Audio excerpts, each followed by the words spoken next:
Welcome to Dependable Flame, where we explore vintage petrol lighters, ashtrays, tobacconiana, and other useful mechanisms. Make yourself at home. Today we are going to take another look at this vintage Firefly Flick semi-automatic petrol lighter. We have tried this lighter and we are operating it with a Dunhill blue flint. We have also seen that it will operate, if you want to call it that, quite well with two red flints, one backing up the other, providing more tension on the wheel.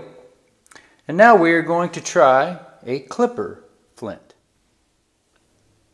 I really love and admire aluminum block petrol lighters, and these Firefly Flicks are some of my favorites. Really good lighters.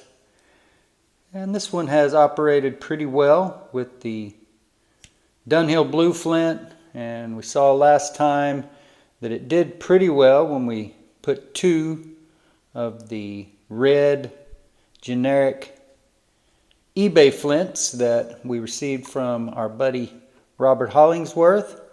That the two of those in that flint tube together worked pretty well. But that is not exactly what I would call the lighter being functional, or at least functional as I would like it to be. So what we are going to do at this point is try one of these clipper flints in it just to see. These clipper flints were also a gift from our buddy Robert Hollingsworth Jr.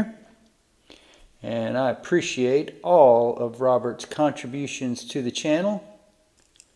And they are many. Thank you, Robert. We're not going to worry about putting the spare flints in there just yet, because we will just lose them when we drop the other flint out here in a moment. So, in case you guys have wondered why you see me doing things like this sometimes, my hand disappear and reach back around, it's because I'm reaching around the bracket that my camera is mounted on. So there is the clipper flint installed into the Firefly Flick semi-automatic petrol lighter. Really nifty, well thought out, very well marked, and a really nice execution of a design of a lighter. We will see here just what this clipper flint will do.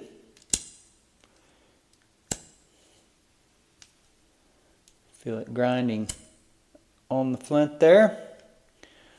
So it only took 3 turns for that to light.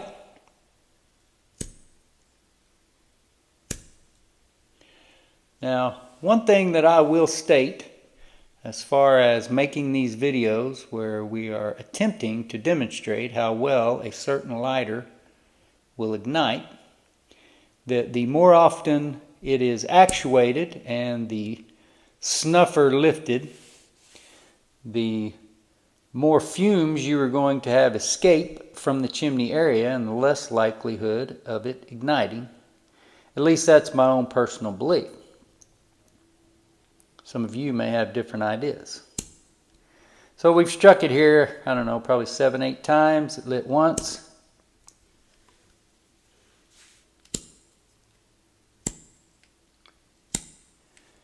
Definitely should light more than 1 out of the 15 or 2 out of the 15 times that we have struck it here. It ignites much more reliably with the Dunhill blue in it, and I think it also works a lot better than this with the 2 generic red flints in it. So let's see what happens if we add another flint behind the clipper flint. If the extra tension that provides will help our spark. It definitely did with the 2 red flints in it. So we'll just see if we get the same or similar results with 1 Dunhill blue, not 1 Dunhill blue, 1 clipper flint, and a red flint backing it up for tension. With the caveat, of course, that I do not believe that this is a legitimate way to get a lighter into working order, but sometimes it is the only way you have. And it lights up first time with the clipper and a red flint backing it up.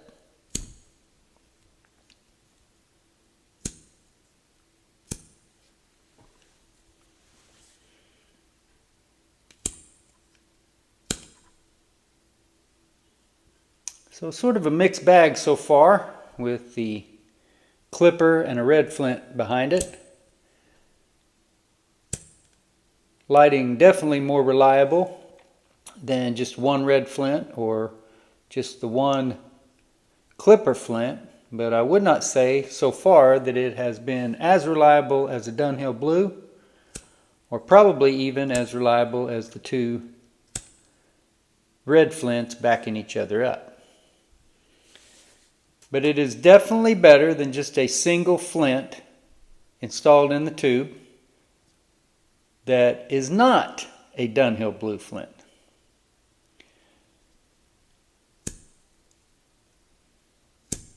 So many questions when it comes to flint and what's the exact right flint to put in any given lighter. And most lighters will work just fine with generic flint, Zippo flint, whatever you have commonly available. But it does seem that these aluminum block Petrol lighters are sometimes a little bit more finicky. I have fielded a lot of questions and read a little bit about Thorn's lighters, and supposedly they need or prefer a harder flint. I don't know that I necessarily believe that or that that has borne out in my experience, but that is something, that is some information that is out there, whether or not you buy into it or not. There are also other lighters that you'll hear about from time to time that purportedly need a different flint for one reason or another. I believe that the Beatty flints were longer than your typical flints. You had the year-long flint in some of the ASR lighters. So whatever the difference, whatever the nuances, what causes them,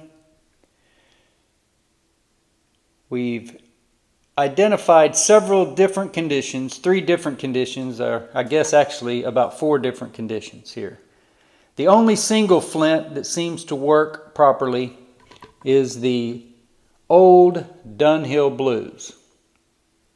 A couple of generic red flints backing each other up will also perform admirably, just like it is right at the moment with a clipper flint with a red flint backing it up. I don't know that I would say it works just as well, but pretty well. Well enough that you could use the lighter. Now whether or not it works well enough that you would depend on that lighter is another story. Until next time.